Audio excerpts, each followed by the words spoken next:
the U.S. just pledged $500 million in funding from the Department of Defense to fight Ebola. The U.S. Agency for International Development will also distribute 400,000 protective kits with sanitizer and gloves, primarily in Liberia.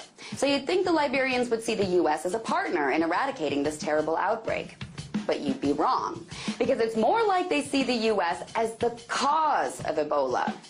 The Liberian Daily Observer, which is the largest newspaper in Liberia, just published on their front page with the headline, "Ebola AIDS manufactured by Western Pharmaceuticals, U.S. DoD."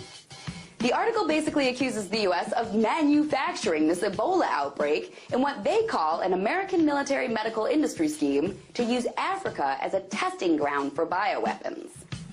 The article was written by Dr. Cyril Broderick, a professor who's taught at different colleges, including the Agricultural College of the University of Delaware. In the article, he urges African leaders to not let their people be Western guinea pigs. He accuses the Centers for Disease Control and Prevention, Tulane University, the U.S. Army, and others as all being connected to this bioweapons testing plot.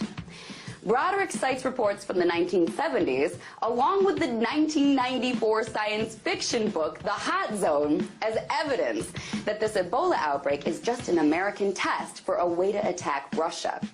The article is being criticized for fueling distrust of Western vaccinations in an area that barely trusts the West to begin with. But really, can you blame anyone for distrusting the U.S.'s medical intentions at this point? It wasn't too long ago that the CIA administered hepatitis vaccines in Pakistan as an excuse to collect DNA in their hunt for bin Laden. Partly as a result of that, Pakistan is now the only country where polio is on the rise, thanks to them being wary of any vaccine. And of course, wealthy American institutions like the Rockefeller Foundation have funded eugenic sterilization programs in the past.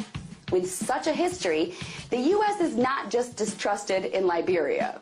A recent Pew poll of 39 countries found that regions that received American assistance had lower approval ratings for the U.S. compared to countries where the U.S. stays out of their business. And even within the U.S.'s own borders, the anti-vax movement has grown pretty large. So it's no wonder that Liberians would be distrustful of the U.S.